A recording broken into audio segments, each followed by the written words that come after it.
on in the house. Oh, good morning. How are you? So good. Let's close the door back. Yeah, so can you tell us where we are today? We are in my real estate office in downtown Concord, One Community Real Estate. And how long have you owned this business? Well, I've been in real estate for 23 years. This particular firm opened right before COVID started at the beginning of 2020, and I bought this building in historic downtown Concord in 2018, which was really exciting because a long time ago, like almost 100 years ago, this was the Concord Telephone Company. So it's pretty cool that a telephone company turns into a real estate company. Obviously, all the talking connects to that. That's awesome. Why did you start this business? Well, I got into real estate because I didn't fit in the corporate world, and my dad had been a realtor here since 1978, and he told me forever, just come on and get into real estate. But like most kids, didn't want to do what my dad did.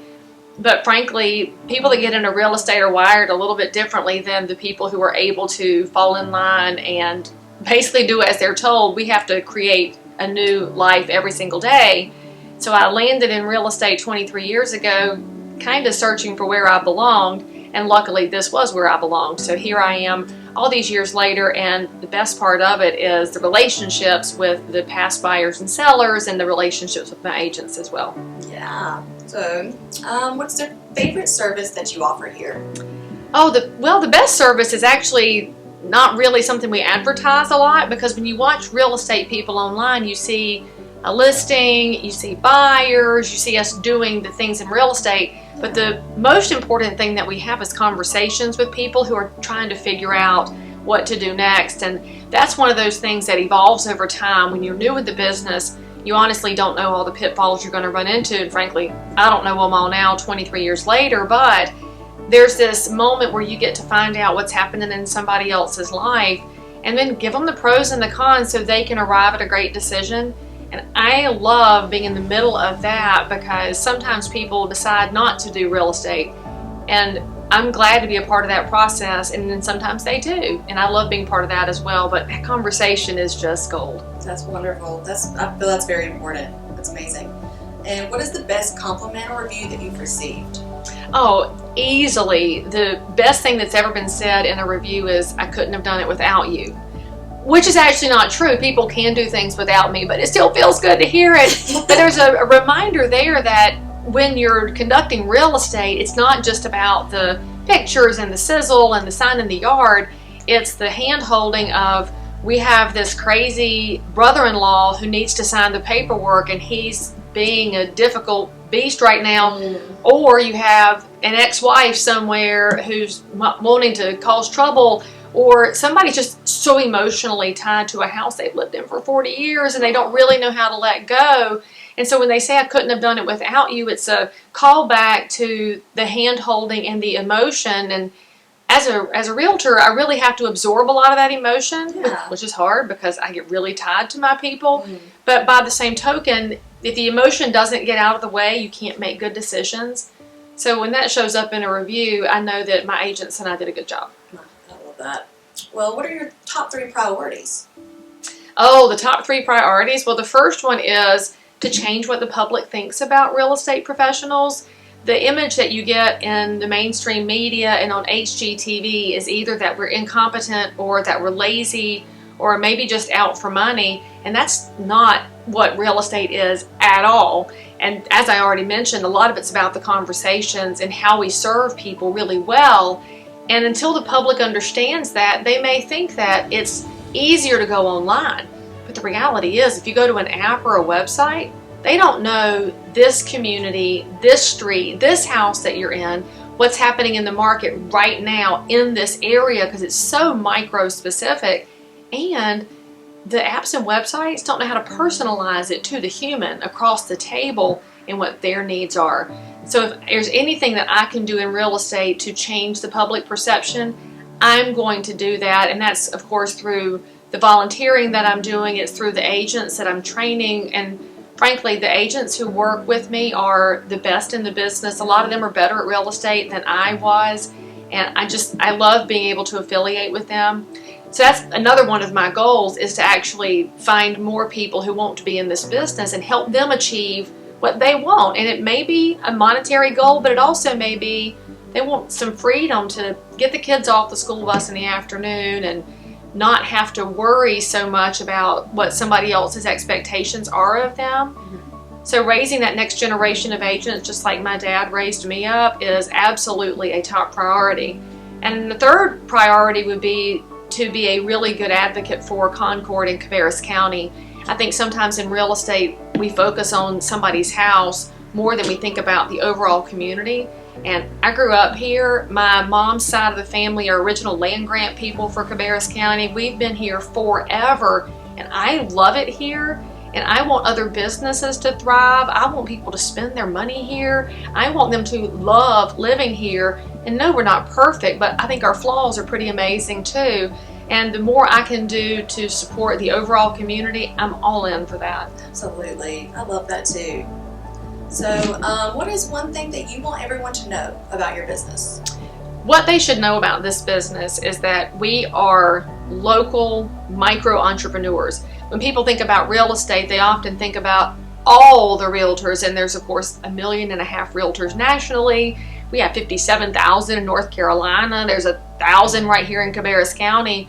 But I want them to know that each realtor runs a different business, which is the coolest thing about the business. We serve the market we serve. We provide our values and benefits. But to the consumer, as you're selecting a realtor, you've got to know that each one you talk to is running their own little tiny micro business.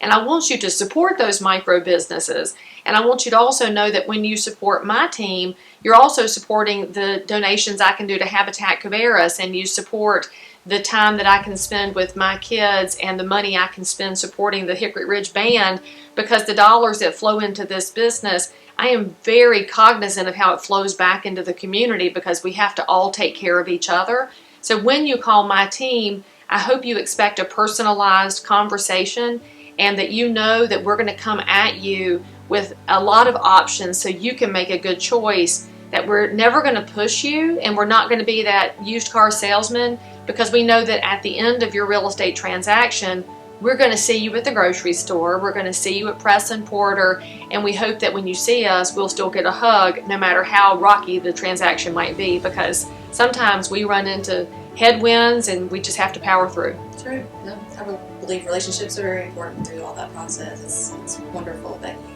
totally put that up there with that. Number one. Yes. Well, how did you get connected to Genuine Magazine? I got connected to Genuine Magazine through, of course, Melissa Hunt. And like everybody else in Cabarrus County, you kind of wind up in Melissa's circle by accident, introduced to her by a friend who knew I needed a photographer. And Melissa's skill as a photographer is crazy, so good. And then I got introduced to what she's done for young ladies in the community through the Genuine team. And while my daughter did not choose to participate in that, I've seen the impact on so many young people in our community through Melissa just pouring into people. So when she decided to move that into the podcast and the magazine, how could I say no to being a supporter of that? Because there's such a wonderful need for strong people to support strong people without having to be the center of the universe. And one thing I love about Melissa and Genuine is that while she is the core of that project, it's not about her, it's about the impact she's having. So Genuine, I think, is going to continue to grow as more people find out about it. Absolutely, yes. And so what does Genuine mean to you? I may have just answered what Genuine means to me, but as a female entrepreneur, it can feel a little bit odd sometimes when there's a space that's trying to support you that isn't really finding out more about your value set. So what's unique to me about Genuine is that Melissa has a desire to support other businesses, male and female of course, but as a female entrepreneur, of course, there's a desire to raise up other people in a good space. But she's not helping because it benefits her, she's helping because it benefits you and it benefits the community. And you know that when somebody tries to figure out why you're ticking and why you're doing what you're doing, not just what you're doing. And that goes back to the whole Simon Sinek Start With Why phenomenon that came around 2009 or 10. Each of us is pretty good at telling what we do, but where we fall short is explaining why we do it. And the beauty of Genuine is digging into that why so that other people can find connection. Beautiful. Well, what is the best advice that you've ever received? Oh, geez, the best advice I've ever received would have to be from my friend David. He's a retired city servant from Salisbury in Rowan County. David will deny saying this. So for the record, if you run into him at a coffee shop, he will tell you he didn't say this, which I think is proof that I am not lying here, because he is a very good Christian man. And in the middle of some things I was going through, I've run for office a couple times. Obviously, I lost, or let me stand in here. And it's really painful when other people are making up things about you. They're telling lies, or they're fabricating for the sole purpose of tearing you down. Well, David is not a tearing down person. And he and I were having a conversation, and he said, Lee Brown, just remember that people are always going to shoot arrows at you.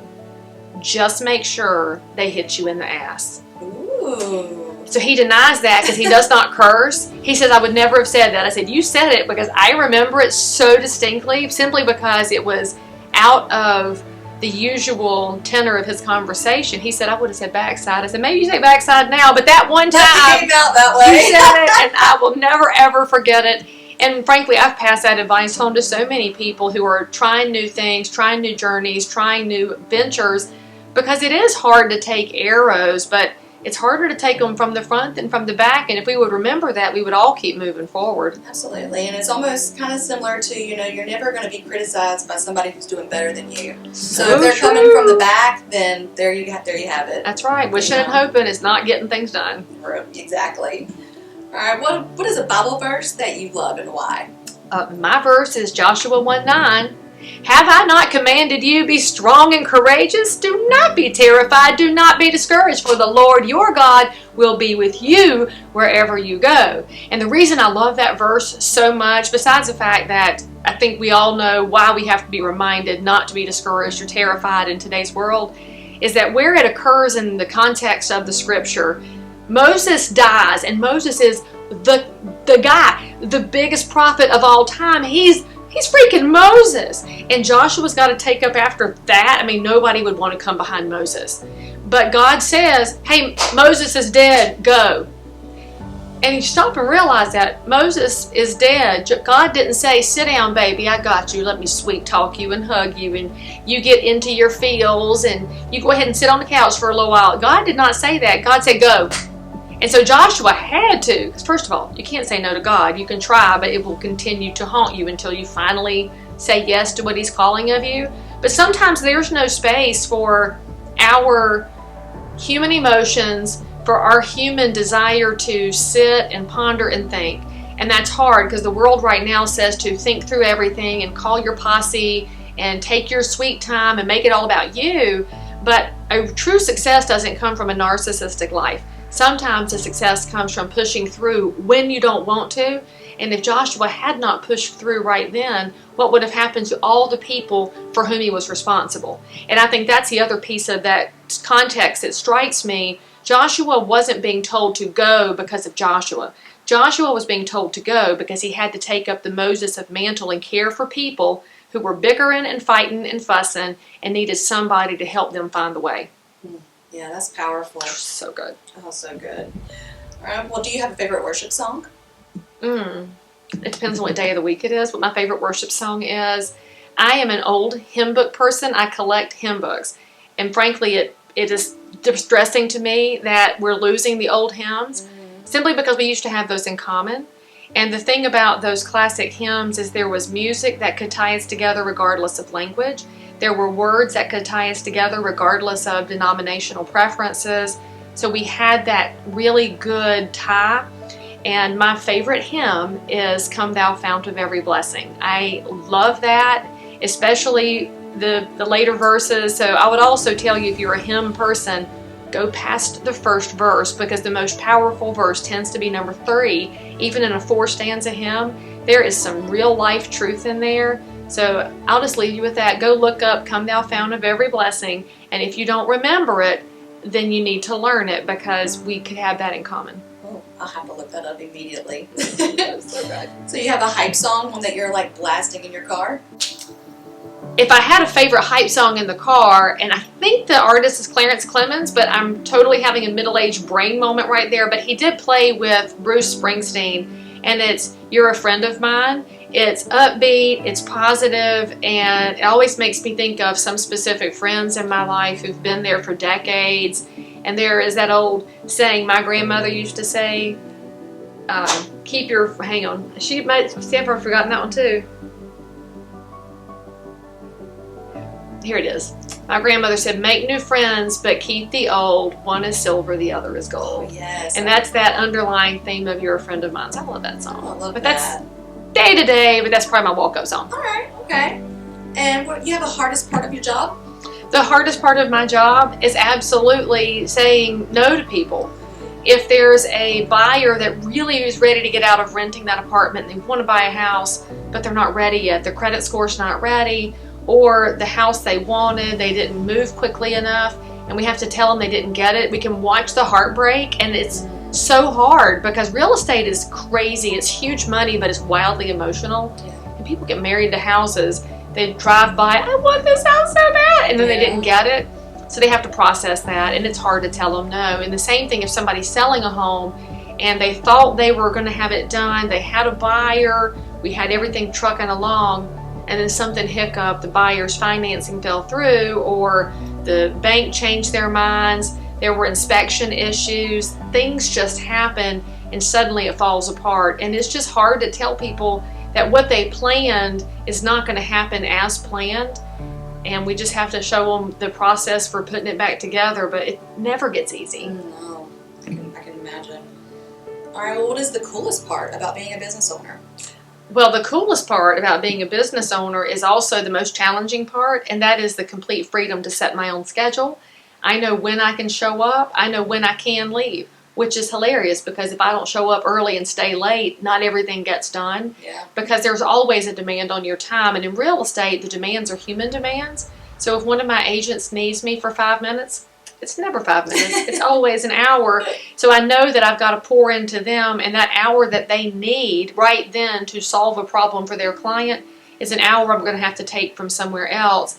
And in real estate, we work a lot when other people are not working. So if there's a bank holiday, we're working. We work after hours and we work weekends because if you're working an 8 to 5 job, you probably shouldn't be doing real estate during your day job because we want you to stay employed so you can buy the house. Absolutely. And so we have to work around that. But the beauty of that is because I do have the flexibility to spend that time with my agents when they need it, I've also had that time to spend with my kids. And so I've been able to go to all the band concerts and all the ball games, the teacher conferences and the award days.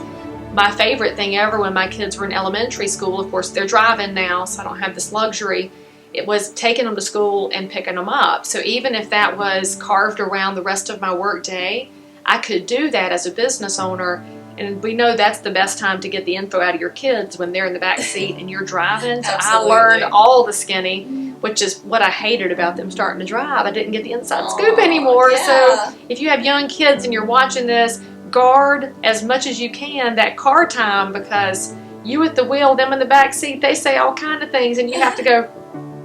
But as a business owner, I had that opportunity and I wouldn't trade it for the world. And frankly, I would go back and carve out more time if I could, because the other risk of being that flexible business owner is you will tell yourself, I'll just be 30 minutes late for dinner, I'll just do this, and suddenly you've lost a lot of hours in that longest, shortest time ever, which is parenthood. Right, so true. All right, well, if you were to write a book, what would the title be? I've already written 3 books, so the next book is going to appear at some point. I don't know what direction I'll go in because my first 3 books, 2 were related to sales and marketing. The third one was related to relationships. So I don't know what the 4th one is. It could be a devotion for people in real estate because I've dropped a lot of devotional moments upon myself as I do my study, and then I love putting those into my social channels as well. That's a possibility. And I do have a dream of showing up on the YouVersion app one day as a plan you can download, but I haven't made that happen yet. Maybe it'll happen. And so I really don't know, but I can tell you that there will be another book within the next 12 to 24 months. Well, that's exciting. I look forward to seeing what you come up with, for sure. Me too. What is something people don't know about the real estate business? The thing people don't know about the real estate business is how hard it is. when you think about what the public perceives, it looks like we just dress up, get in a car, unlock a door, and get paid a lot of money. But for every person who buys a house from you, you're probably working with 10 who, for whatever reason, don't use you. It could be that they change cities, or their finances change, or the economy changes. Their job situation changes. Their best friend gets a real estate license, and now they feel obligated to try that person. All of these things crop up, and so most real estate agents work for free so often, and they don't talk about that because, frankly, they don't want everybody to know they're working for free. But there's a lot of hours that go into starting a relationship, and sometimes it doesn't work out. It's kind of like marriage. Most of us didn't marry the first person we dated, but if you didn't put in the legwork on all the other ones first, you wouldn't have known that the one you found was the right one. And we see that with our clients as well. So we put in a lot of time with people, and it just doesn't work out. I wish the public understood that, because realtors will give their life for their clients. I've seen it so many times. In fact, I was on the phone this morning with another agent here in the market. I've known her for 20 years. She's going through some health challenges, and she said the first person to reach out to her was another real estate agent who wanted to bring her supper and send her husband to go check on her. And that's what they're just wired to do this. Real estate agents love serving other people. Absolutely. And the public can take advantage of that accidentally. I don't think it's a malicious thing. I think it's just that I'm just asking you for 1 hour after work. I'm just asking you to give up service on one Sunday. But you have to realize we're all working with multiple clients. And so if we give up 4 hours of our family time and we give up church, we've lost our own foundations. And they do it every day because they feel it's necessary to serve somebody else's best outcome. So before you call your real estate agent, I just want you to remember that when you ask them for a gift of their time, they're going to say yes, and then honor that gift. Be honest with them. Tell the truth. Tell us what you need, because we want to help. And then if things don't work out, tell us that too, so that we invest our time somewhere else. I promise you, the best real estate agents are so focused on really delivering an excellent experience. And sometimes there's bad news to deliver, and they're not good at delivering that. But it's not because they're bad people. They're just not wanting to have confrontation because they want you happy so much. Right. If there's one thing real estate agents have in common, they have this drive to make other people happy. And that can be a burden that they wear as well, which is kind of a side thing that people don't know about real estate, is that when you are really wound up in your house and you're dealing with this offer you didn't like, or you're dealing with a repair request and your stress is right here, you take it right out on your real estate agent. You'll cuss us up and down the country and you figure out that person. And we take it, and then we feel like dogs because we're like, oh, I wish I could have handled that better. I wish I had more information. And then frankly, a lot of them call us back and say, I'm so sorry, I just cussed you out. I was having a moment. And we get it. But when you know that we are there to be your sounding board, know that we're okay with that. Just don't abuse it. Yeah. And you're human beings too. Absolutely. We are. And then we look good on TV. HGTV, it's not real life. And in fact, the day that HGTV focuses on a real estate professional successfully handling a mobile home is the day I'll respect that channel, because that's the original affordable housing. We have a ton of folks in trailers in Cabarrus County, Rowan County, Stanley, all around here, and they are our neighbors, and that is good housing. And the fact that the public makes fun of it gets me really spicy. Absolutely. And if the public understood that we serve all spectrums of the price point, they might understand too that that's what we're here for, is to serve every neighbor in some way, shape, or form, so they have an opportunity to have the American dream too. Right on. Well, what's the craziest thing you've experienced as a realtor? Oh, there's no way to tell all the things I've seen that I didn't expect to see in real estate. So many that I'm in season 7 of my podcast, Crazy Shit in Real Estate, because there are stories everywhere. So if I would talk about crazy things, there was a really weird, emotional one where I was representing a lady selling her mother's house. And this was not an expensive house. It was a $70,000 house. And this lady expected that the money from the sale would be split amongst the heirs. And the heirs could, of course, be lots of cousins and such. What we didn't expect is that there would be 34 heirs, because you had all the grandkids had a stake with the way the estate had drawn the will. And of those 34 heirs, because they all have to sign, and this is one thing in North Carolina, if you're on somewhere on that title, you're going to sign, and so is your spouse. So we had all these 34 and all these spouses into one.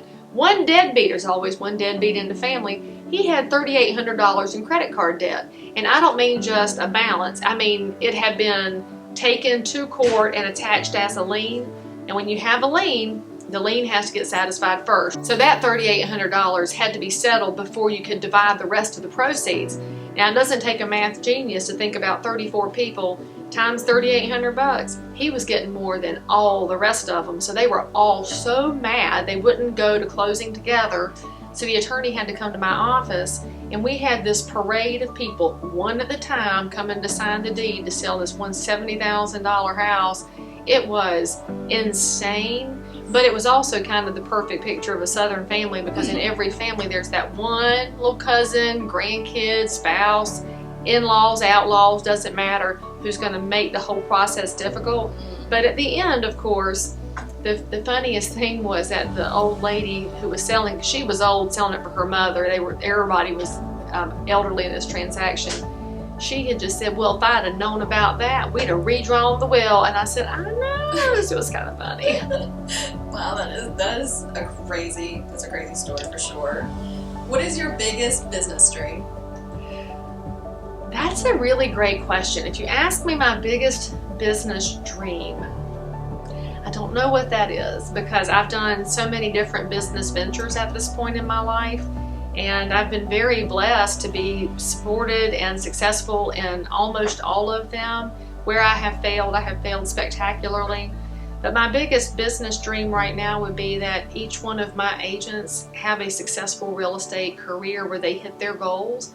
So I think my dream is more wrapped up in their dreams than in my own right now, because I do know that if they do things really well, my company will be well respected, right. I'll be respected, and the numbers will work out. It just changes all the time. So if you ask me again tomorrow, it might be an entirely different dream, because some other opportunity may have crept up. But for right now, I want to see them successful. Well, that's honestly like the true definition of like leadership right there too. I mean, they're great people. They're such good people. All right, one last thing. How can we pray for you and your business today? Well, I always pray and would ask for prayer for a hedge of protection around myself and for my agents, because real estate inherently is a dangerous job.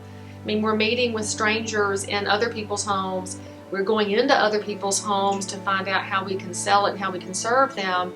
And they're very trusting people.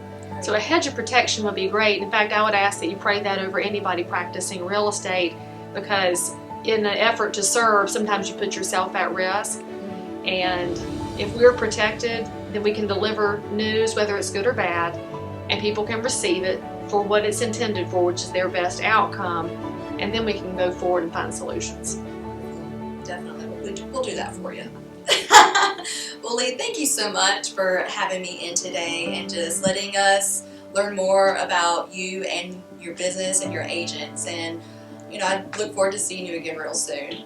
Well, thank you so much. I hope we can see you again soon. Yes, thank you.